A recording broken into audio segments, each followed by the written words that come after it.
Prenez soin de vous avec le groupe Vive et votre programme La Santé d'abord. Groupe Vive pour une santé accessible à tous. Bonjour à tous, soyez les bienvenus sur le plateau de La Santé d'abord, l'émission qui préfère prévenir plutôt que guérir. La santé de demain, à quoi va-t-elle ressembler? Serons-nous moins malades? Serons-nous mieux soignés? Et pourrons-nous vivre dans un environnement plus sain? Et les premiers concernés sont évidemment les plus jeunes d'entre nous qui, depuis le Covid notamment, se posent beaucoup de questions sur les moyens de préserver leur capital santé. Une préoccupation qui n'était pas forcément celle de leurs aînés, à savoir nous. C'est pourquoi nous avons eu envie de leur donner la parole. Que sont-ils prêts à changer pour vivre en meilleure santé? Et dans ce domaine, quelles sont leurs attentes vis-à-vis des acteurs de santé publique et privée? La santé 2.0, on en parle aujourd'hui sur le plateau de La Santé d'abord, à l'occasion de la Journée mondiale de la santé, le 7 avril.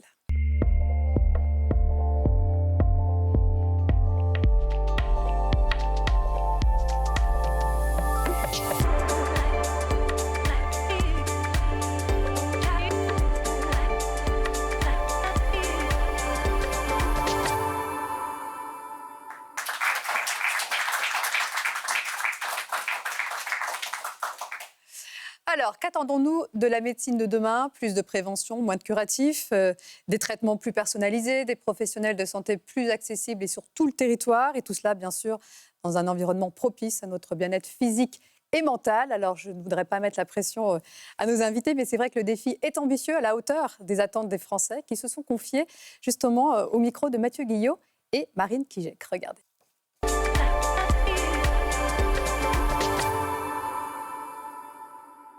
Je ne sais pas si on sera mieux soigné ou moins bien soigné à l'avenir.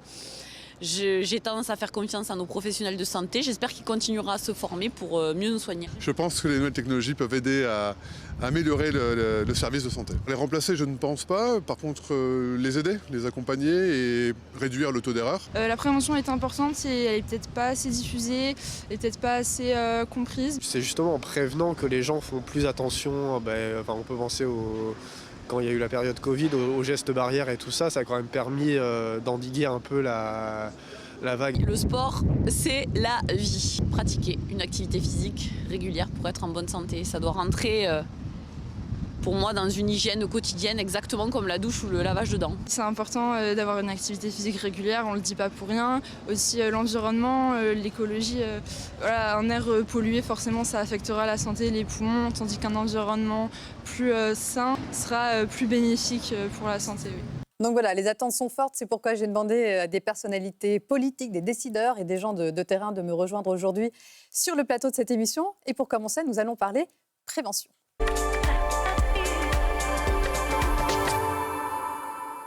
Alors demain, est-ce que je serai moins malade? Eh bien, pour répondre à cette question, j'ai le plaisir d'accueillir Franck Chauvin. Bonjour. Bonjour. Vous êtes professeur de santé publique à l'université Jean Monnet de Saint-Étienne, après avoir été président du Haut Conseil de santé publique de 2017 à 2022. Vous êtes également l'auteur d'un rapport intitulé « Dessiner la santé publique de demain » que vous avez remis au gouvernement il y a 2 ans. Donc la prévention, c'est un sujet sur lequel vous avez beaucoup réfléchi et vous avez des solutions concrètes à nous apporter. Donc merci d'être là. Didier Hervaux, bonjour. Bonjour. Alors, vous êtes directeur général délégué de Vive 3, c'est l'offre de soins d'accompagnement du groupe Vive. Vous êtes également directeur Habitat Groupe Vive et président du directoire Vis Audio, c'est la marque Écoutez Voir. Et dans votre groupe mutualiste, la prévention, c'est aussi un sujet majeur et vous nous parlerez des actions que vous avez mises en place dans ce domaine. Bon, merci également d'être avec nous. Et j'ai demandé aussi à une figure emblématique de la santé en France de venir nous rejoindre. Docteur Michel Simès, bonjour. Bonjour. Alors, vous avez toujours été convaincu qu'il vaut mieux prévenir que guérir. Et depuis quelques années, vous efforcez de remettre les Français au sport. C'est une mission pas forcément très simple. C'est pas simple. Vous en parlerez. C'est un mot qu'ils ne savent pas bien écrire encore. Sport. Qu'est-ce qu'ils ne comprennent pas dans le mot sport? On passe par l'activité physique, ça fait moins peur. On va parler effectivement d'activité physique et vous serez le grand témoin de cette émission. C'est-à-dire que vous serez libre d'intervenir à tout moment. Merci. Et nous serons surtout accompagnés tout au long de ces échanges par un public de jeunes, des lycéens, des étudiants en médecine, en pharmacie, en profession paramédicale, des jeunes qui attendent des réponses concrètes à leurs questions. Donc merci d'être là, d'être venus nombreux pour cette émission dans laquelle nous allons réfléchir justement à votre santé. Et on commence tout de suite par ce résultat très instructif d'une enquête Opinion Web pour le groupe Vive. Des visites chez le médecin pour les jeunes adultes apparaissent être largement plus curatives que préventives. Et 1 jeune sur 2 a déjà renoncé à consulter un médecin au cours des 12 derniers mois. Alors justement, la prévention, on en est où en France, hein? Je voudrais donner la parole à un jeune lycéen, Adrien, qui a déjà un avis bien tranché sur la question. Bonjour Adrien. Bonjour, alors je m'appelle Adrien, je suis lycéen. Tu es en première, c'est ça ? Je suis en première, c'est ça. Alors effectivement, la prévention, c'est essentiel pour rester en bonne santé. On manque cruellement d'informations et notamment de conseils clairs sur l'alimentation, par exemple chez les jeunes. Moi qui suis au contact des jeunes, j'ai pu remarquer qu'on avait beaucoup d'informations qui sont parfois contradictoires. Comme par exemple ? Par exemple, je pense au petit déjeuner, on mange souvent beaucoup sucré. Alors qu'est-ce qu'il faudrait manger le matin ? Je pense que c'est plutôt, je sais pas, des œufs par exemple, du salé, oui, des protéines effectivement. Merci Adrien. Alors je pense que le docteur Simès va être d'accord avec toi. Vous aussi, vous avez quelques coups de gueule à passer en matière de prévention en France. Alors justement, je ne suis pas tout à fait d'accord avec lui. On ne manque pas d'informations, sauf que les informations, manifestement, n'arrivent pas à cibler suffisamment les jeunes, probablement parce que les messages ne sont pas suffisamment adaptés, mais aussi parce qu'ils sont contrés par les fausses informations, par toutes les fake news, par tout ce qui circule sur les réseaux sociaux et par l'industrie agroalimentaire. Et il est évident que si les professionnels de santé n'arrêtent pas de dire ce qu'il vient d'être dit, c'est-à-dire comment on doit prendre le petit déjeuner, qu'il faut arrêter de manger des produits ultra transformés parce que c'est très mauvais pour la santé, et que d'un autre côté, on a l'industrie agroalimentaire avec ses lobbies qui sont extrêmement puissants, qui font passer des messages complètement contraires à ce que la santé publique doit faire passer comme message. Voilà, c'est une guerre d'information qui manifestement... pour l'instant, est plutôt gagné par l'industrie agroalimentaire parce qu'ils sont très malins, ils ont beaucoup de moyens, et que nous, avec nos petits moyens en termes de santé publique et d'information, on essaye de les contrer. Il y a peut-être aussi un problème financier. Alors, je vais poser la question qui fâche à vous, Didier Herveau. Est-ce qu'il n'y aurait pas un problème de budget ? Parce qu'en croire l'OCDE, notre budget de prévention ne représente que 2,8% des dépenses de santé. Oui, pas je dirais beaucoup. Non, absolument, et de manière peut-être plus large, c'est aussi un problème de modèle économique global, en fait. C'est qu'on en reparlera, je pense, mais à partir du moment où la santé est organisée autour des actes, et non pas autour forcément de parcours ou de forfaits, de prise en charge, c'est-à-dire d'avoir une vision globale plutôt que d'avoir une vision très découpée, en quelque sorte, selon les événements, je pense qu'on aura un vrai sujet. Donc l'idée, c'est plutôt de travailler sur une réforme profonde. On l'appelle de nos voeux depuis très très longtemps, mais pour vous donner des exemples...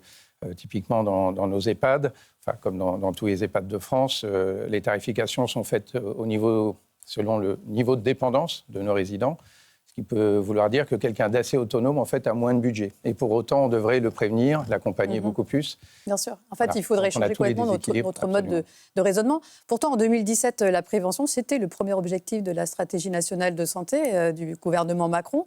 Donc, en gros, on sait ce qu'il faut faire, mais la mise en place est encore laborieuse. Franck Chauvin, qu'est-ce qui coince ? Pour faire simple. Ça a été un peu dit précédemment. En fait, ce qu'il faut voir, c'est qu'une grande partie de nos dépenses de santé, en fait, servent à prendre en charge des pathologies qui sont générées par la société actuelle. Alimentation, manque d'activité physique, etc., etc. Et donc, en fait, il faut arriver à modifier les habitudes de vie de façon à contrer, en fait, ces habitudes de vie néfastes. Alors, quand on dit ça, ça paraît assez facile. Il suffit de dire aux gens... C'est logique, c'est du bon sens. Mais comme l'a très bien dit Michel Simès, c'est bien plus compliqué que ça. En fait, il faut adapter le système au fur et à mesure. Et la France, en fait, n'a pas su adapter son système, qui est un système essentiellement curatif. C'est-à-dire, on prend très bien en charge. Et on peut... Donc, je pense qu'une bonne prévention, ça passe aussi par des professionnels de santé suffisamment formés et, dans ce domaine. Alors justement, je voudrais qu'on pose la question à Capucine, qui est étudiante en 6e année de médecine. Alors, quelle place tient aujourd'hui la prévention dans votre cursus universitaire ? Alors bonjour, moi je suis Capucine, donc je suis en 6e année de médecine ici à Paris. La place de la prévention au sein de nos études, elle est un petit peu particulière. Malheureusement, moi, j'ai pas personnellement bénéficié de cours magistraux vraiment dédiés à la prévention. Cependant, comme la plupart des étudiants en médecine, je fais la grande majorité de mon apprentissage à travers les livres. Et au sein de chaque livre, sur chaque spécialité, on retrouve pas des chapitres, mais des paragraphes qui sont dédiées à la prévention. Par exemple, en cardiologie, on parle beaucoup de prévention cardiovasculaire, le tabac, l'alcool, le cholestérol. Mais il n'y a pas de cours dédiés à la prévention. Il n'y a pas de cours dédiés à la prévention à la fac. En revanche, depuis 2018, il y a le service sanitaire. Exactement. Pour tous les étudiants, c'est ça, exactement. En santé. C'est un projet de loi qui a été institué en 2018. Je l'ai fait en 3e année et je suis allée dans des écoles primaires pour venir au contact des enfants et faire de la prévention pour la scoliose. Et puis aujourd'hui, là, en 6e année, c'est nouveau aussi, vous passez un oral. Oui. Donc sur le fond, c'est plutôt bien parce que ça vous oblige justement à bien vous exprimer à l'oral, à bien mener des consultations. Effectivement, ces examens oraux portent beaucoup sur la prévention. Les questions sur la prévention sont très souvent abordées et sont cotées dans les listes d'évaluation. Ça vaut d'ailleurs beaucoup de points. Et donc, on nous entraîne à acquérir des réflexes de questions à poser. Donc, par exemple, est-ce que vous consommez de l'alcool, du tabac? Est-ce que vous participez au dépistage organisé? Est-ce que vous pratiquez une activité physique adaptée? Michel, docteur Simbès, vous devriez être content justement parce que j'imagine qu'à votre lointaine époque, vos études, il n'y avait pas toute cette formation qui était mise en place. Ah, mais moi, en termes de prévention. On est de la même génération. La prévention, je me souviens pas. C'était là pour soigner, pas pour comme vous l'avez prévenir. gentiment souligné, ça fait longtemps, mais moi aussi, je me mets dans l'eau aussi. C'était pas vraiment. On n'avait pas vraiment de l'enseignement là-dessus. Après, aujourd'hui, les médecins sont tellement accaparés par le curatif, enfin, il y a de moins en moins de médecins, ça, je ne vais pas vous l'apprendre. Donc, à chaque fois qu'ils sont appelés, c'est pour des infections, des problèmes à traiter urgemment, du curatif. Et donc, pour faire du préventif, effectivement, ce que vient de dire la demoiselle, il faut poser des questions. En termes d'activité physique, dites-moi combien de médecins traitants aujourd'hui posent la question à leurs patients, est-ce que vous bougez ? Déjà, ça fait partie du préventif. On pose la question éventuellement, est-ce que vous fumez? Est-ce que vous buvez? Ça, c'est important parce que ça génère des pathologies. Mais est-ce que vous bougez? Personne ne pose, à tel point que moi, je suis ambassadeur santé de Paris 2024 et je représente un collectif pour une France en forme qui regroupe les plus grands spécialistes du sport santé en France. On a dû publier une tribune qui est parue récemment dans Ouest France pour rappeler nos confrères à poser la question. Posez la question à vos patients. Mais quand on pose une question, il faut avoir la nouvelle génération va pouvoir le faire, mais il faut avoir une réponse. Mais il faut avoir une réponse parce que ça sert pas. C'est bien de leur dire posez la question, mais il faut qu'une fois que je vous ai posé la question et que le patient me dit non, je veux bien bouger, docteur, mais qu'est-ce que je fais, et que le médecin n'est pas capable de répondre, il ne va pas poser la question. Quelques mots sur le pharmacien, quand même, qui, lui, va jouer un rôle très important aussi dans cette prévention, justement pour venir aider le médecin. Erdem, bonjour. Merci d'être avec nous. Vous êtes étudiant en pharmacie. En quelle année? 4e? Je suis en 4e année, c'est ça. Alors, la prévention dans votre cursus universitaire chez les pharmaciens, aujourd'hui, là aussi, c'est un peu plus privilégié qu'avant. Enfin, je sais que vous travaillez là-dessus, mais... Alors, comme Capucine a dit, effectivement, nous aussi, on a le service sanitaire qui est en 4e et 5e année de pharmacie. En parallèle de ça, en fait, la prévention pour les pharmaciens, c'est quelque chose qui fait un peu partie de l'essence du métier. Oui, c'est le cœur de votre métier. À savoir que pour le pharmacien d'officine, en fait, la simple délivrance de conseils, elle a pour un des objectifs, en fait, de prévenir des effets secondaires avec la dispensation des médicaments. Donc, vraiment, ça fait partie du cœur du métier. Aujourd'hui, il y a de nombreuses nouvelles missions qui sont en train de se développer. On le sait, depuis le Covid, le pharmacien peut vacciner. Les étudiants en pharmacie également peuvent vacciner dans certaines campagnes, le Covid, la grippe, etc. Donc effectivement, ça nous tient à cœur. On est de plus en plus formés là-dessus. Et en parallèle, donc, il y a énormément de nouvelles missions qui sont en train de se développer. Je pense, en plus de la vaccination notamment, aujourd'hui en pharmacie, on peut délivrer des kits de dépistage pour le cancer colorectal. Donc ça, c'est super intéressant. Et depuis que le pharmacien peut le faire, ça a vraiment, on voit que ça a explosé, cette sensibilisation au cancer colorectal. En plus de ça, très récemment, en janvier 2024, en fait, c'est généralisé aussi... c'est généraliser les bilans de prévention. Ces bilans de prévention, aujourd'hui, peuvent être réalisés par n'importe quel pharmacien qui le souhaite. Et avec les patients, on construit ensemble un plan de prévention personnalisé afin d'adapter la prévention en fait, aux patients et pour vraiment l'adapter et que ce soit propre à chacun. En parallèle de ça, moi je suis vice-président à l'ANEF, donc l'Association nationale des étudiants en pharmacie de France, et c'est un sujet qui nous tient vraiment à cœur, à savoir qu'on traite et on est en train de travailler sur une contribution sur la prévention primaire, notamment avec des étudiants en médecine également et en soins infirmiers. Merci beaucoup, Erdem. Donc, effectivement, le pharmacien au cœur de la prévention. Mais bon, améliorer la prévention, ça veut dire des professionnels de santé mieux formés. Donc, on l'a vu, encore faut-il en trouver. Donc, voici quelques chiffres qui interpellent.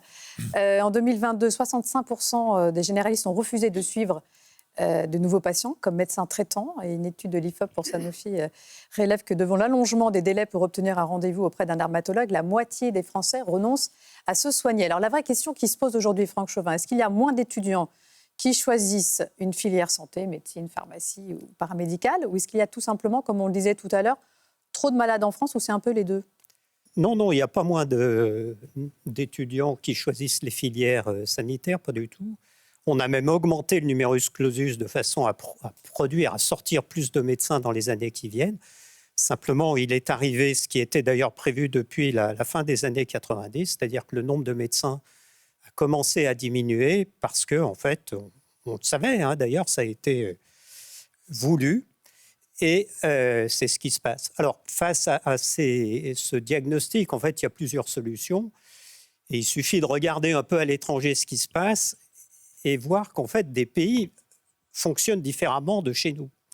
Par exemple, vous avez beaucoup d'infirmières de pratique avancée dans d'autres pays qui voient les patients en première intention, référant aux médecins quand c'est nécessaire.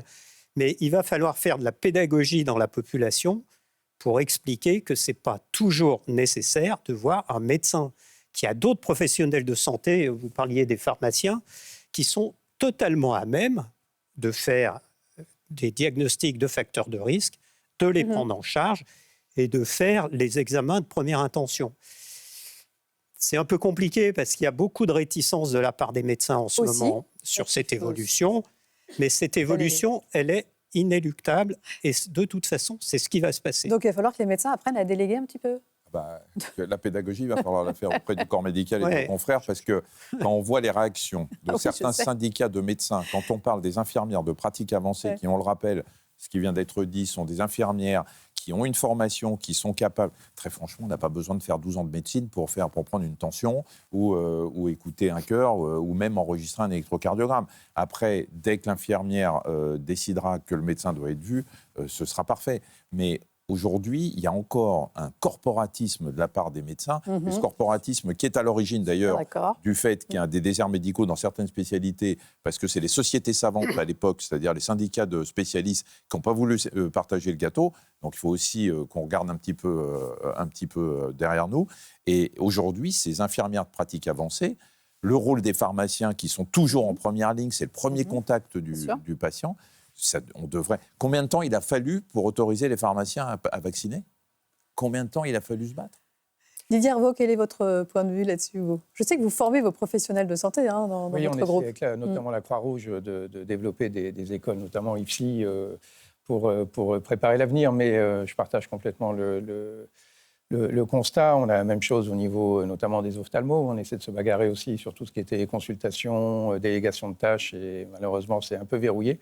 En plus, je pense que la crise Covid, évidemment, n'a pas arrangé la vision du secteur. Heureusement que vous êtes là pour y croire demain, parce que proposer aujourd'hui, souvent sur des salaires quand même qui sont quand même très contraints, avec des horaires extrêmement complexes dans les établissements, honnêtement, c'est pas toujours très de l'amour. Donc, on essaie vraiment de travailler sur ce sujet-là, c'est-à-dire essayer de trouver l'équilibre aussi entre accès aux soins et salaire.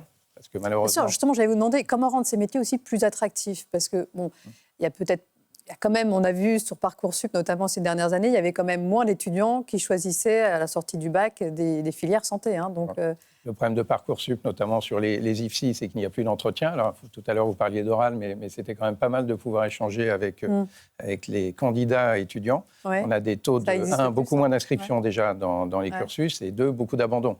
Et les études de pharmacie n'étaient pas du tout visibles. Alors, ça a changé cette année, mais sur Parcoursup, on ne trouvait pas. Donc, il y a aussi une pénurie de pharmaciens. C'est un métier particulier, donc il faut aussi pouvoir tester, échanger, pouvoir donner les choses. Donc c'est vrai que cet élément-là, on pense aussi, vous avez évoqué l'étranger, il y a aussi souvent dans le management, on est quand même, on parlait d'un âge avancé pour ce qui nous concerne, mais cela dit, on voit bien que les organisations du travail sont encore très hiérarchiques. Donc au sein du groupe, là, on essaie vraiment de développer des sujets d'autonomisation des équipes, parce que quand notamment on parle du soin à domicile, on délègue complètement la confiance à des intervenants qui vont prendre en charge des personnes qui en ont besoin. Il faut qu'on aille au bout, notamment sur l'organisation du travail, l'organisation des tournées, c'est tout simple, mais faire en sorte que ça soit le mieux pensé. Et généralement, les équipes arrivent très bien à s'organiser. Il y a beaucoup d'éléments, notamment aux Pays-Bas, où des réseaux infirmiers se sont développés justement en autonomie. Ce qui redonne aussi un second sujet, c'est le temps. Parce qu'il faut aussi sortir de la tournée hyper chronométrée ou du soin hyper chronométré. On a eu ça pour essayer juste de prendre un peu de temps, discuter, prendre un café avec la personne que l'on soigne, pour essayer de détecter autre chose, travailler avec les voisins, essayer d'échanger, voilà, recréer un tout petit peu de temps. Donc une des demandes de nos professionnels, c'est de trouver du temps.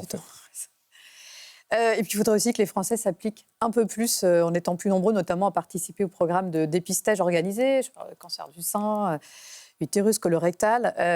Justement, concernant le dépistage du cancer du sein, les derniers chiffres publiés aujourd'hui par Santé publique montrent un taux de participation de seulement 47,7% sur la période 2021-2022. Et pour le cancer colorectal, ce chiffre est encore plus bas, 35%. Qu'est-ce qu'on pourrait faire aujourd'hui pour inverser la situation? Vous, docteur Simès, vous avez fait nos nombreuses campagnes. Je me souviens du cancer de la prostate en 2011, qui avait pas mal marqué. Vous étiez tous en caleçon et... à 2 doigts du diagnostic, c'était votre slogan. Un doigt du diagnostic. Parce que 2 doigts, ça fait mal. Hein. Franchement, très franchement, pour la prostate, on va commencer par 1, ce sera déjà pas mal. Vous avez raison. Mais il y a un... Non, mais il faut responsabiliser. Mouiller la chemise, quoi, vraiment. Voilà, mais il faut responsabiliser les patients. C'est ce qui est fait en ce moment, d'ailleurs, en augmentant le reste à charge. Mais il y a un moment... on ne peut pas demander à la médecine de sauver des vies comme elle essaye de le faire, et d'avoir des gens qui sont d'une grande passivité et qui attendent de la médecine qu'elle les sauve, même contre leur gré, puisque les chiffres de dépistage du cancer colorectal, aujourd'hui, sont affolants. Un tiers des Français seulement, alors qu'on sait... Alors, bon, c'est le tube digestif, le geste pour aller chercher etc. Tout ça, c'est pas très agréable. Ouais. Mais en même temps, c'est du dépistage et de la prévention, puisque vous allez trouver peut-être chez certains des polypes qui sont des tumeurs bénignes qu'on va retirer et qui font le lit des cancers si on les laisse. Surtout, on vous envoie des courriers, on vous appelle, c'est gratuit. Cancer du sein, vous avez vu les chiffres, il y en a moins de la moitié des femmes qui... Ça paraît incroyable. Alors que, pourquoi? Est-ce que c'est l'information qui n'arrive pas? Je ne crois pas, parce que toutes les femmes, je crois que c'est de 50 à 74 ans, reçoivent beaucoup de témoignages, reçoivent les courriers. Les médecins sont là pour les alerter. Franck Chauvin, En fait, le problème, c'est que notre système de santé a été organisé sur le curatif. Donc tous les Français dans l'idée, mais on voit bien les questions que vous posez d'ailleurs, ont dans l'idée que s'ils sont malades, c'est pas grave parce que le système sera là pour les prendre en charge. Oui, on est complètement assisté. Ça annihile tous les effets de prévention parce qu'il y a cette espèce de garantie de prise en charge. Il faut que notre système change et repose sur le fait que la prévention est complètement intégrée dans notre système. Et qu'elle devrait commencer dès le plus jeune âge, c'est-à-dire dès l'école maternelle. Bien sûr, bien sûr. Par exemple, on sait que plus vous intervenez rapidement, plus ce qu'on appelle le retour sur investissement, c'est un très vilain mot, mais en économie de la santé, on la comprend bien. Plus vous intervenez tôt, plus le retour sur investissement est important. Rappelons également que l'entreprise a un rôle à jouer dans la santé de ses salariés, notamment en matière de prévention. Ça passe par exemple par des challenges sportifs à faire en équipe que l'on peut proposer aux salariés. C'est un reportage de Damien Desmier.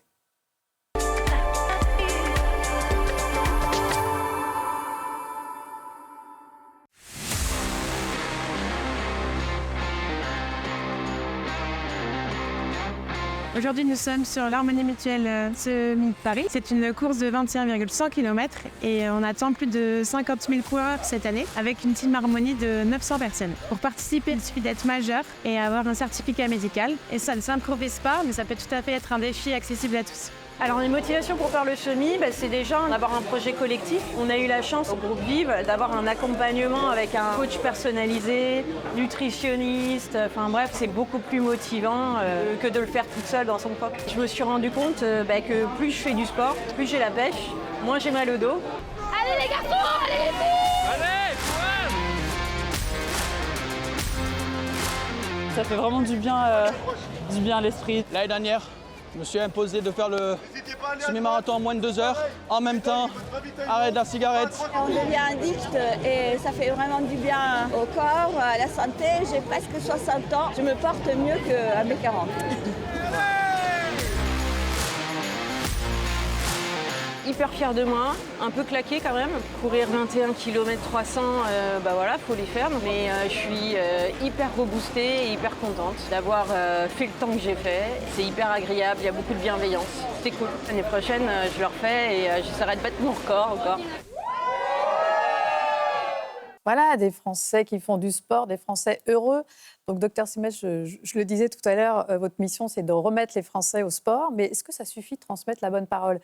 Si c'était le cas, aucun médecin ne fumerait. Est-ce qu'on peut vraiment ramener la prévention à une question de comportement individuel et de volonté, surtout en France, où on le disait, on est plutôt très assisté. Alors le problème, c'est que je ne tente pas de les remettre au sport. Je tente de les mettre au sport. Ouais. Parce que le problème, c'est le pourcentage de Français qui ne bougent pas du tout. Et il y a deux problèmes différents. Il y a l'inactivité physique, c'est-à-dire quand on ne respecte pas les 30 minutes d'activité physique quotidienne recommandée par l'Organisation mondiale de la santé pour les adultes et 1 heure pour les enfants et les ados. Et il y a la sédentarité, c'est-à-dire le nombre d'heures qu'on passe assis tous les jours. Chez les personnes qui travaillent, c'est plus de 12 heures par jour. Et donc les deux ensemble, c'est une catastrophe pour la santé. Alors j'espère bien qu'il y a un moyen de faire bouger les Français, parce que sinon tout ce qu'on fait depuis 7 ans avec Paris 2024 ne servira à rien. On n'arrête pas de mettre en place un certain nombre de choses. On a mis les 30 minutes d'activité physique quotidienne dans les écoles primaires. Et là aussi, il a fallu se battre avec les enseignants, notamment pour leur faire comprendre, preuve scientifique à l'appui, que des enfants qui vont bouger 30 minutes à l'école vont être plus concentrés en classe après, alors qu'intuitivement, tout le monde pensait le contraire. Ça a été prouvé. On arrive à le généraliser auprès de toutes les écoles. Et effectivement, il faut faire rentrer ce message de l'activité physique dans l'hygiène de vie des gens, que c'est pas, on ne fait pas du sport si on a le temps. On prend le temps de faire de l'activité physique ou du sport parce que toutes les études montrent que c'est le médicament universel. Ça lutte contre l'hypertension, contre le diabète de type 2, ça lutte contre la dépression, ça évite le surpoids et l'obésité. Toutes les comorbidités dont on a parlé pendant le Covid, qui ont fait tant de dégâts et tant de morts, peuvent être prévenues par l'activité physique. C'est un médicament universel et c'est ce qu'on essaye de faire rentrer dans le cerveau des Français. Franck Chauvin, juste pour terminer cette partie. Le principal changement qu'il y a eu dans nos sociétés, c'est la sédentarité. Alors que le siècle dernier, plus de 100 ans en arrière, c'était moins le cas. Ça veut dire quoi ? Ça veut dire qu'il faut absolument bouger dans la journée. Et moi, ce qui me fascine, c'est de voir les gens qui prennent l'ascenseur, par exemple, en bonne santé, qui prennent l'ascenseur. Quelle est la raison pour prendre l'ascenseur ? Prendre les escalators. Qui prend les escaliers, là, parmi vous, et pas l'ascenseur ? Voilà. Et c'est bien. Il faut qu'on remette les escaliers dans les bâtiments, au centre des bâtiments. L'ascenseur, c'est ce qu'on prend quand on ne peut pas monter les escaliers. Il faut avoir du mal à trouver l'ascenseur, alors qu'aujourd'hui, on a du mal à trouver l'escalier. On a du mal à trouver les escaliers. Nous, dans le collectif Pour une France en forme, qui est le consultant du COJO, Paris 2024, on dit jeunesse sédentaire, vieillesse grabataire. Voilà. En 4 mots, vous avez compris le tableau. Et je voudrais aussi conclure cette partie par ce chiffre. 1,9 million de décès en France pourraient être évités grâce à une prévention efficace. Et je ne parle pas encore des maladies chroniques. Donc voilà, un grand merci à tous les trois. Franck Chauvin, merci beaucoup. Didier Hervaux, je vous retrouve pour la conclusion de cette émission. Et Michel, vous restez avec nous. Vous ne bougez pas pour cette deuxième... Vous êtes bien, ça va ? Vous êtes bien installé ? Alors on est très confortable, mais normalement on devrait être debout parce qu'il faut se lever 1 minute par heure. Donc dès que l'heure sera passée... Oui, c'est vrai. On va faire un petit tour du plateau. Pour cette deuxième partie d'émission, nous allons voir comment demain nous serons mieux soignés grâce au progrès fantastique de la médecine.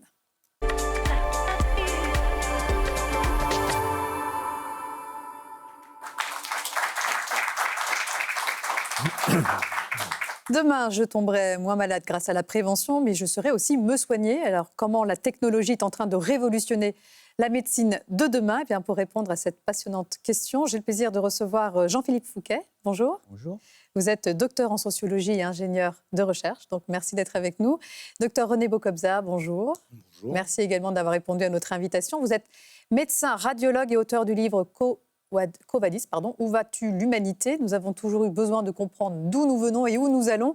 Et sans notre cerveau et ses capacités incroyables, jamais nous ne serions interrogés sur nos origines et sur notre place dans l'univers. Donc voilà, un petit peu de philosophie aussi dans cette deuxième partie d'émission. Merci d'être avec nous. Et Dr Simès, merci d'être resté. Je rappelle que vous êtes le grand témoin de cette émission. Vous intervenez quand vous voulez. Alors, parmi toutes ces dernières évolutions technologiques en matière de santé, prenons un exemple que tout le monde connaît bien. La téléconsultation, pour pallier le manque de médecins dans certains territoires. Alors, les jeunes semblent plutôt très à l'aise avec cette pratique.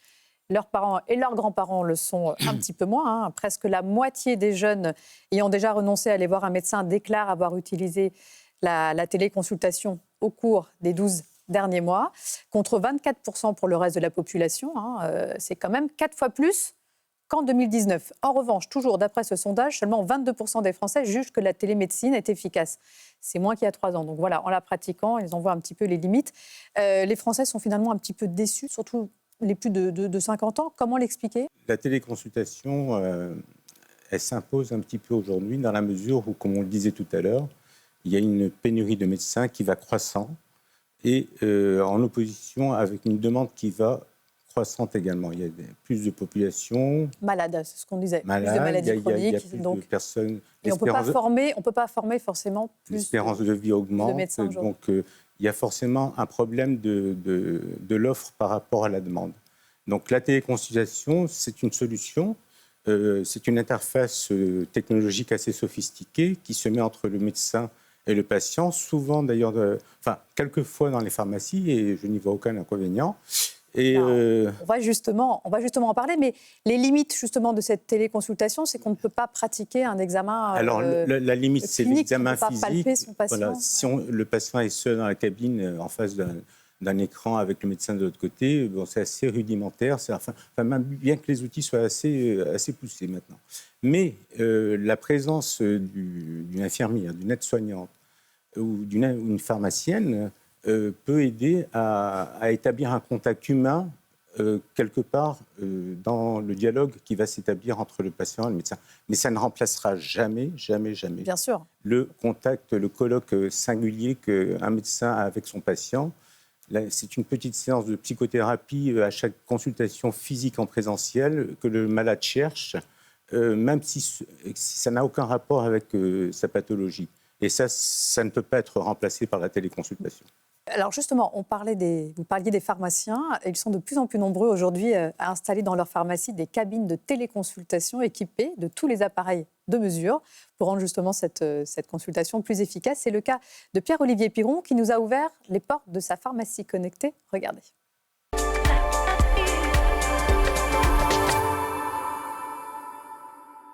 Située à une dizaine de kilomètres seulement de Tours, la commune de Monnet est pourtant dans un désert médical.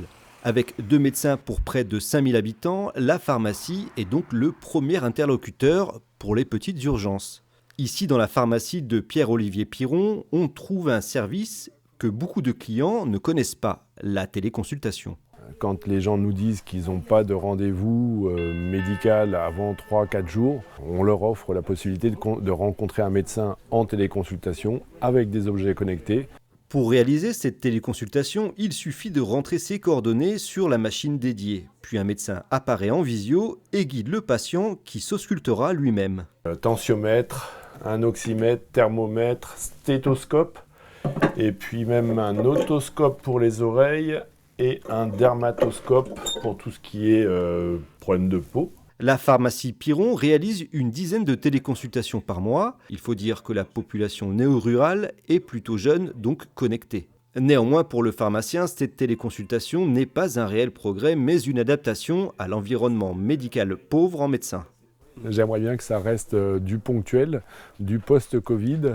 J'aimerais bien que cet appareil déménage de la pharmacie et récupérer quelques médecins disponibles, oui. En France, en 2019, il y a eu 80 000 téléconsultations, un chiffre qui a grimpé jusqu'à 9,4 millions en 2021.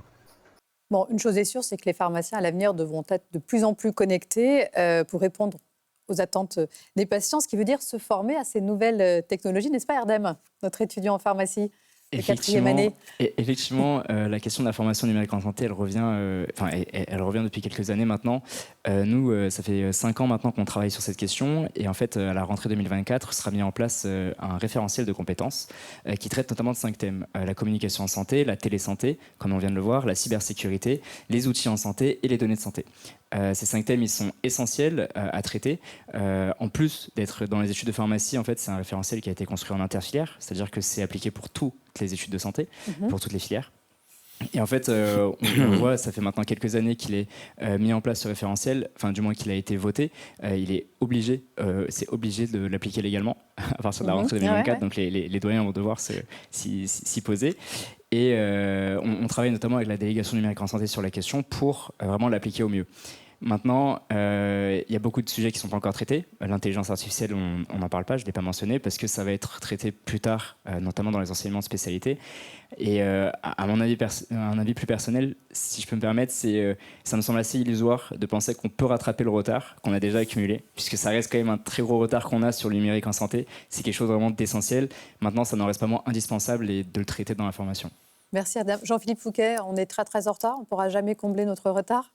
Oula, je ne suis pas le mieux placé pour répondre à ça. Sans doute que les médecins répondraient mieux. En revanche, ce qui est intéressant, mais le docteur Simès l'avait dit lors de la première partie d'émission, en fait, on voit bien qu'il y a plusieurs questions qui vont se poser. Il y a des questions qui vont d'ordre technologique.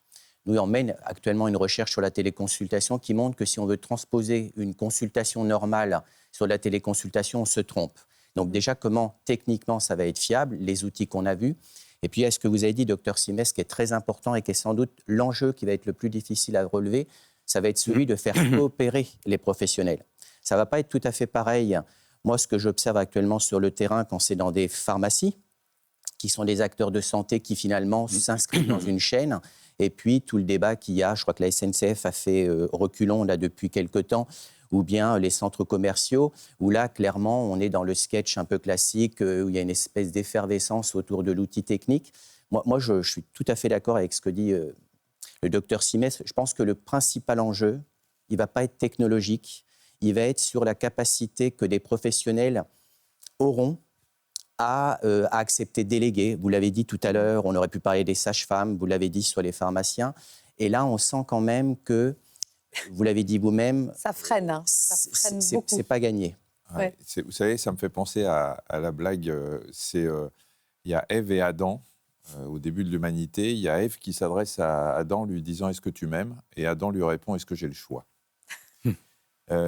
On n'a pas le choix. On n'a pas le choix. On est dans une configuration de déserts médicaux catastrophique.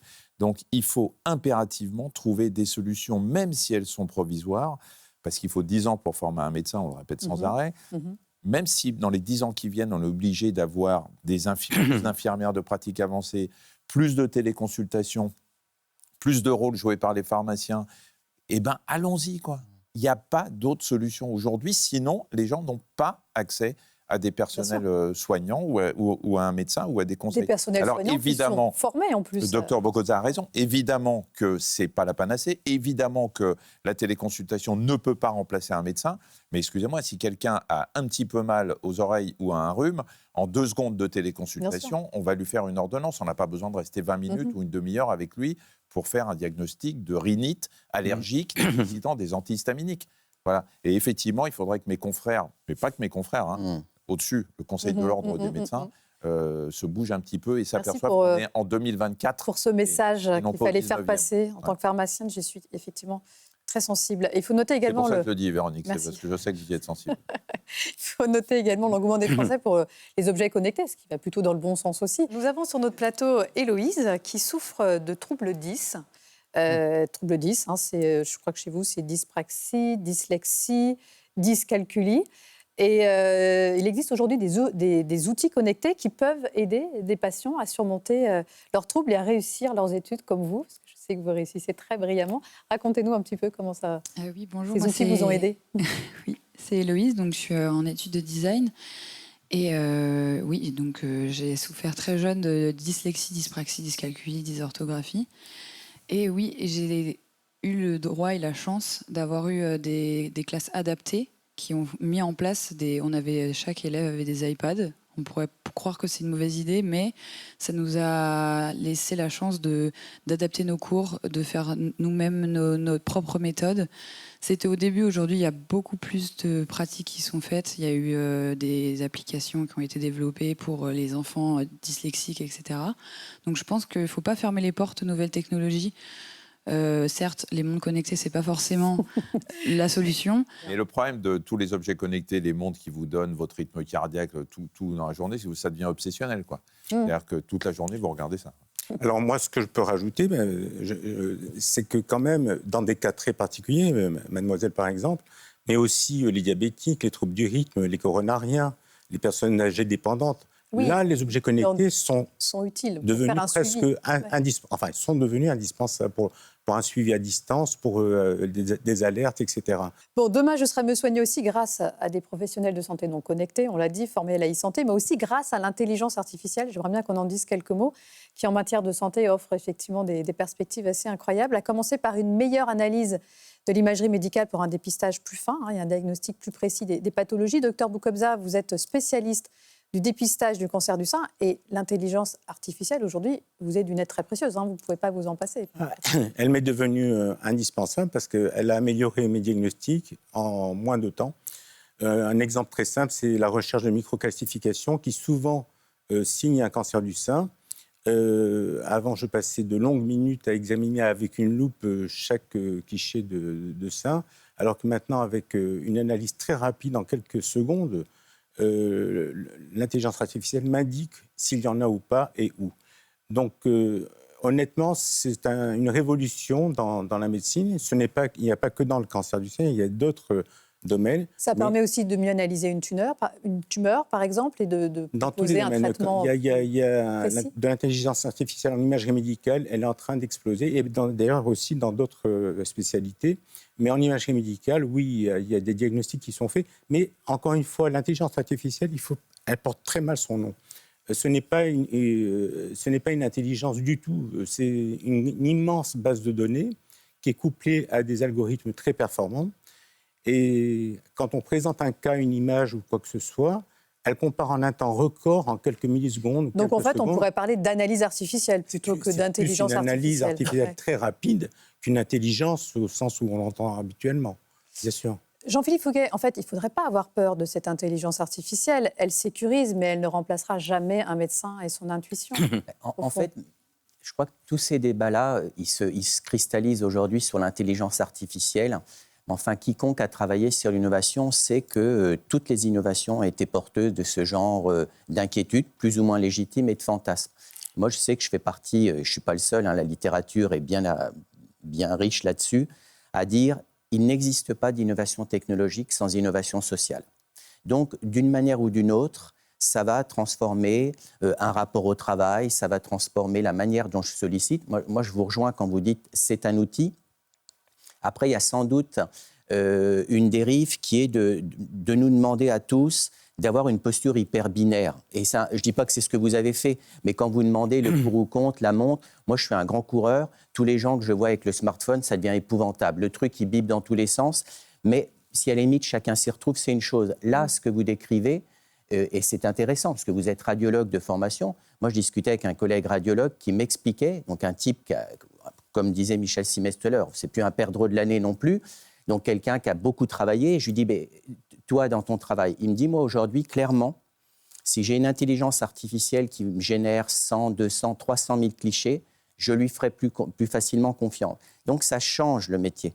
La question, c'est que si on veut avoir une posture un peu paniquaine, on va se perdre. La vraie question qui va se poser, mais je parle sous le contrôle de 2 collègues médecins, c'est est-ce qu'elle se substitue? Est-ce qu'on lui délègue et jusqu'où?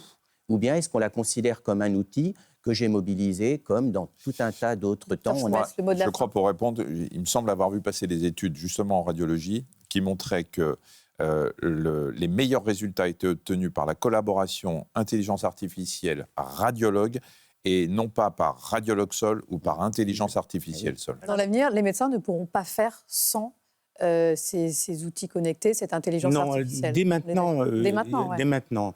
Dès maintenant, c'est arrivé. Et l'IA ne pourra pas faire sans les médecins. Et l'IA ne pourra pas faire. On est tout à fait pour d'accord. l'instant. Alors, dans 10 ans, 20 ans, 30 ans... Pour l'instant, on est d'accord. Un grand merci en tout cas à tous les trois. Docteur Bokobza, je rappelle le titre de votre livre, Covadis, qui est un hommage au cerveau humain. Sans lui, pas d'intelligence artificielle, pas de médecine de demain aussi innovante. Mais voilà, mais sans médecin non plus, pas d'intelligence artificielle. En tout cas, il n'y a pas que l'intelligence artificielle qui doit se mettre au service de notre santé. Il y a aussi notre logement, et on en parle dans la 3e partie de cette émission.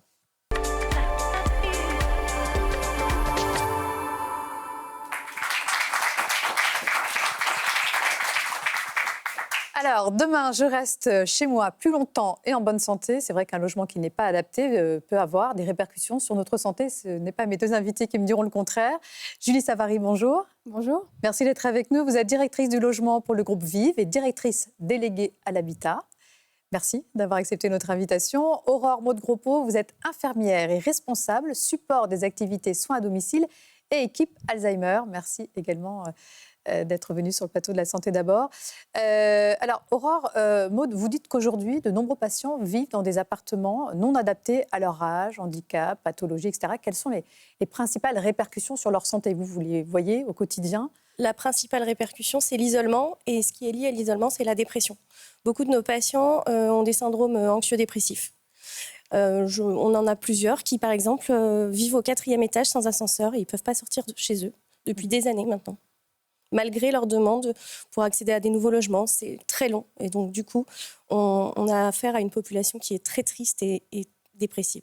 Oui, parce que seulement 7% des logements sont considérés comme totalement accessibles, selon le Conseil national consultatif des personnes handicapées. Et les demandes de relogement, en plus, sont très nombreuses.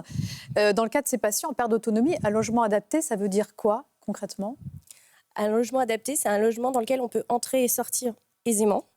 C'est un logement avec des pièces à vivre confortables, où le patient peut bouger, la personne peut bouger, qu'elle soit en fauteuil ou en déambulateur. C'est une salle de bain adaptée, c'est pouvoir avoir une vie comme tout le monde, comme vous et moi. On comprend effectivement que tout aujourd'hui doit être mis en œuvre pour maintenir l'autonomie des personnes âgées le plus longtemps possible. La population vieillit et ce vieillissement va s'accélérer au cours des 60 prochaines années. On ne pourra pas multiplier les EHPAD à l'infini, sans compter tous les dysfonctionnements dans certains établissements liés notamment au manque de personnel. Julie Savary. Oui, absolument. En fait, il va falloir tout faire pour qu'on puisse vieillir dans les meilleures conditions possibles à domicile. Et il va falloir travailler plusieurs choses. On n'aura pas le choix, en fait. On n'aura pas le choix. C'est comme pour le sport, on n'aura pas le choix. Non, effectivement. Il va falloir rénover le plus possible tous les logements existants pour les rendre compatibles avec le vieillissement. Donc, il va falloir adapter le bâti. On parlait tout à l'heure de la capacité de bien sortir et rentrer dans le logement. On peut parler des salles de bain, etc., etc. Puis il va falloir travailler aussi tous les services qu'on amène dans ces logements-là, parce qu'il faut absolument accompagner l'humain. Et on pourra aussi même imaginer de développer des nouvelles formes d'habitat qui vont être très adaptées au vieillissement et très insérées dans la ville avec des projets de vie pour toujours faire en sorte qu'il y ait beaucoup de liens sociaux dans ces nouvelles formes d'habitat. Donc ça veut dire que les prochains logements qui vont être construits devront intégrer tous ces critères dont vous nous parlez. Ça va être essentiel aussi.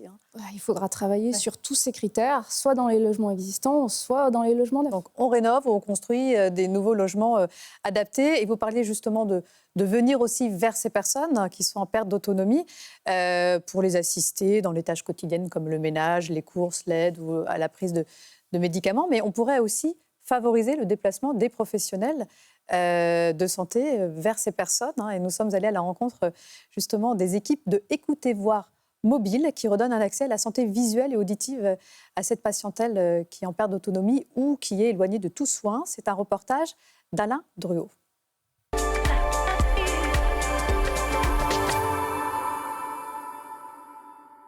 C'est un service qu'on propose pour les personnes âgées ou celles qui sont hospitalisées. Et on a à cœur d'amener un service à une population qui ne pourrait pas avoir accès à ce type de soins. Donc équipement de lunettes, entretien des appareils auditifs. Ça demande de l'organisation. Pour les personnes qui ne peuvent pas se déplacer, qui sont en grande majeure partie des personnes âgées, ça leur permet d'avoir de nouvelles lunettes, de continuer à lire. Entrez. Bonjour Monsieur Rimondo, vous allez bien? Ça va, très bien. Je viens vous livrer vos lunettes. Je n'ai pas besoin de me déplacer, quoi. Vous avez tout ce qu'il faut. Ah bah oui. C'est pour ça qu'on a des grands sacs. Chaque personne est différente. Les approches ne sont pas les mêmes non plus. C'est ce qui fait que on est dans le cadre d'un métier qui est assez polyvalent. On peut faire peut-être celle-là. On va aller chez une autre dame pour qui il faut qu'on fasse l'équipement optique. Oui, c'est la première fois que je fais ça à domicile. On présente toujours à chaque vente le parcours optique en expliquant ce qui va se dérouler lors de la vente. Elle ne vous sert pas au niveau des tempes. En termes de longueur de branche, on a suffisamment de longueur de branche. On part plutôt là-dessus. Je n'ai pas regardé, mais... L'écoute, je suis beaucoup plus à l'écoute des personnes qui viennent en magasin et qui sont des personnes âgées. On n'a pas du tout la même approche. C'est vrai que socialement, ça m'a fait grandir. Alors, je voudrais donner la parole à Élise. Bonjour Élise. Donc, vous êtes infirmière aujourd'hui, c'est une reconversion. Qu'est-ce qui vous a motivé à choisir ce secteur, malheureusement très sinistré, mais c'est un métier d'avenir, hein, Alors, je suis étudiante infirmière en 2e année. Voilà. Qu'est-ce qui m'a motivée? C'est probablement un rêve de très jeune fille que je n'ai pas réalisé. Et après, par la suite, reprendre des études quand on est adulte, avec une vie de famille, c'est plus compliqué. Et comment vous voyez l'avenir de votre profession aujourd'hui, justement, quand vous voyez ce type de reportage?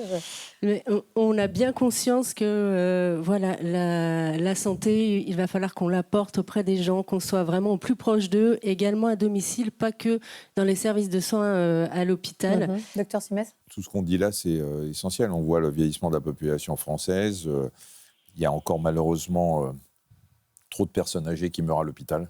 C'est démoralisant pour tout le monde, pour celui qui est en fin de vie, pour les proches, pour la famille, alors que l'accompagnement pourrait se faire à domicile si on avait suffisamment de personnel, et sans aller jusqu'à cet extrême de la fin de vie, tout ce qui se passe avant.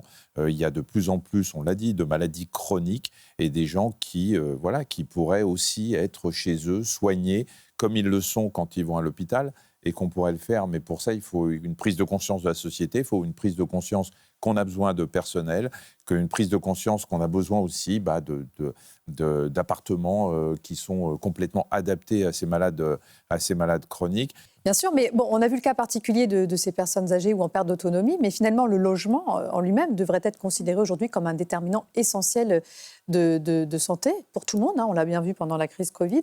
Et chez Vive, Julie Savary, vous avez mis au point un label « Mon logement santé ». Concrètement, ça veut dire quoi ? Vous venez de dire quelque chose d'important. Là. On s'est rappelé pendant la période du Covid que le logement était très important pour la santé. On y a passé du temps dans notre logement. On a passé du temps, on avait besoin d'être chez soi pour se protéger du virus, mais en même temps, on a été nombreux à se dire comment je fais pour ne pas devenir fou dans mon logement. Ouais. Donc, voilà. On voit tous les petits détails, tout ce qui ne va pas, qu'on ne voyait pas forcément avant. Ben voilà. Et puis on se dit, être bien chez soi, c'est avoir de la lumière, avoir des espaces, pour différents types d'activités d'ailleurs. Travailler chez soi, avoir des espaces aménagés pour notamment, ça. Voilà.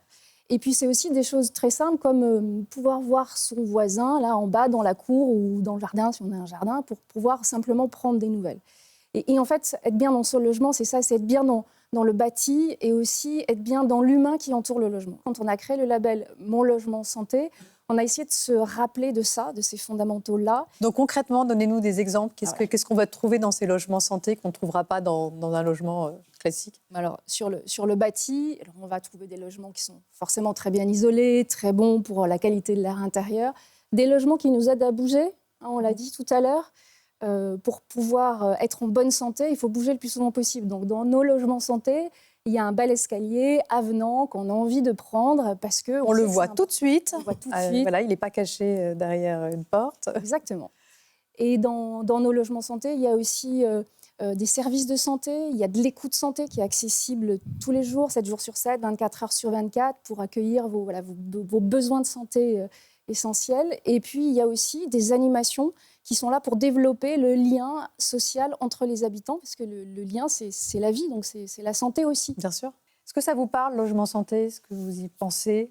Erdem? Il y a de plus en plus de solutions qui se développent à ce niveau-là, en termes d'innovation technologique. Moi, je pense notamment à des dispositifs médicaux qui permettent de détecter des chutes.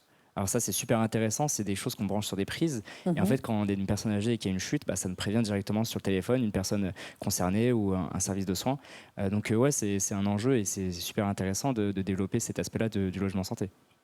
Voilà, en tout cas, un grand merci pour cette plongée dans notre habitat de demain, qui aura un lien et un impact sur notre santé. Merci beaucoup et on va passer maintenant à la conclusion.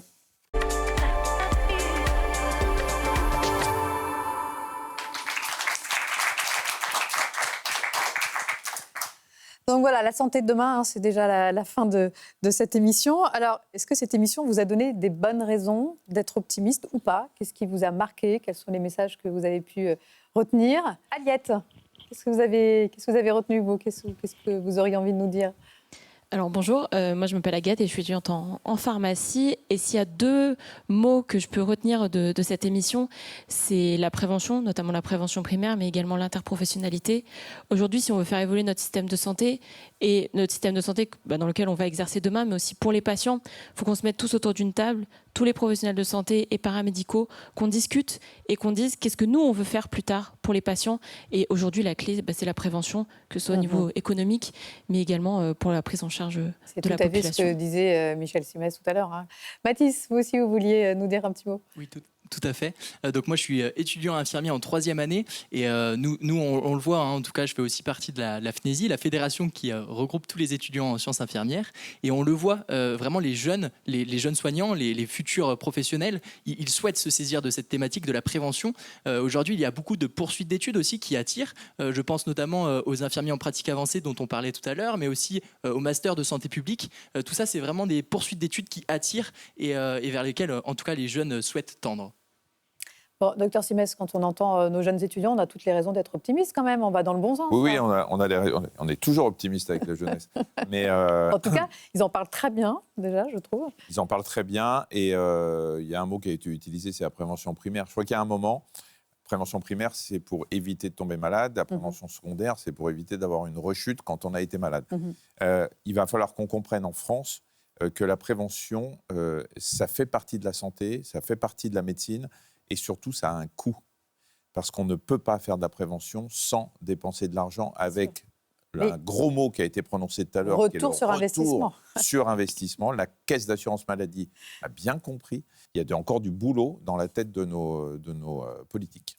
Et les jeunes vont être là pour les booster, justement. Didier Herveau, j'ai envie de vous laisser le mot de la fin. Il y a un domaine dont on n'a pas encore parlé, où la prévention aussi est indispensable, c'est la santé mentale. Hein. Oui, absolument. C'est vrai qu'on a beaucoup parlé soins et maladies, on va dire physiques, entre guillemets. C'est vrai que sur la santé mentale, on l'a vu, on évoquait le Covid tout à l'heure, hein, sur la précédente séquence sur le logement. On a aujourd'hui entre à peu près 75% des jeunes de 15 à 25 ans, on parlait de la jeunesse, qui déclarent avoir des troubles. Alors évidemment, sous différentes formes.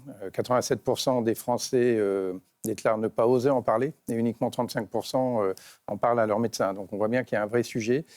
Donc c'est vrai qu'on a envie de s'emparer de cette question au sein du groupe pour porter ça, évidemment. Pourquoi ? Parce que déjà à travers des établissements qui évoluent, qui s'ouvrent de plus en plus sur la ville, ce qu'on appelle de l'accueil de jour, pour déstigmatiser effectivement ces sujets. Mais c'est aussi, vous parliez d'intelligence artificielle, c'est en tout cas des plateformes qui permettent de proposer des parcours et surtout des solutions, en fait. Parce qu'à un moment donné, on est souvent démunis. Donc, il y a plein d'initiatives qui se font. Je pense à la formation en formation donc au premier secours en fait en santé mentale, qui concerne là plutôt nos non-soignants, hein, mais en fait chacun d'entre nous pourrait se former. On le fait d'ailleurs, on entendait tout à l'heure sur le logement avec nos gardiens d'immeubles. Ils sont formés pour être tout simplement plus affûtés à écouter, à accueillir. Et puis, si possible, un peu orienté. C'est jamais très, très simple, mais en tout cas, détecter ces situations. Voilà, donc on investit beaucoup sur ces sujets-là, parce que on parlait d'environnement tout à l'heure. C'est clairement un sujet de société aujourd'hui, et on souhaite vraiment s'engager à fond avec la deuxième cause, mais ça vous l'apportez très bien, c'est le sport santé. On a ces 2 axes de prévention au sein du groupe et on y travaille tant sur les aspects remboursement que vous évoquiez, et puis également sur les aspects accès aux soins. Eh bien, merci beaucoup. Donc voilà, la médecine de demain, ce sera donc une médecine préventive, prédictive, personnalisée, participative. Cette fameuse médecine des 4P, hein, qui existe déjà depuis 20 ans aux États-Unis, qui est en train de devenir d'ailleurs la médecine des 5P, P pour preuve. Donc voilà, il s'agit d'une prise en charge aujourd'hui globale du patient qui ne consiste pas juste à donner un médicament pour un symptôme. Donc, vive la prévention. Merci à notre jeune public d'étudiants, etc. Merci pour votre pertinence, pour votre investissement. Et voilà, Vous êtes effectivement la santé de demain. Donc, merci d'avoir participé à cette émission. Vous pouvez vous applaudir vous-même, en fait. Vous avez été très brillants. Merci beaucoup. Merci à tous les deux. Et puis, merci à tous de nous avoir suivis. Et je vous donne rendez-vous très bientôt pour de prochaines émissions spéciales, notamment consacrées au sport. Ça fera plaisir au docteur il va falloir que tu reviennes alors. Tu reviennes. Et à l'environnement également. Voilà. Et d'ici là, prenez soin de vous.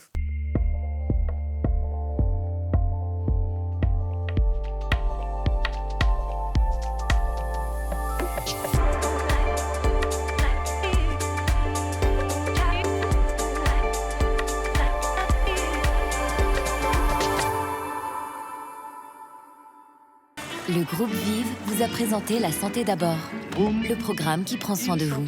Groupe Vive pour une santé accessible à tous.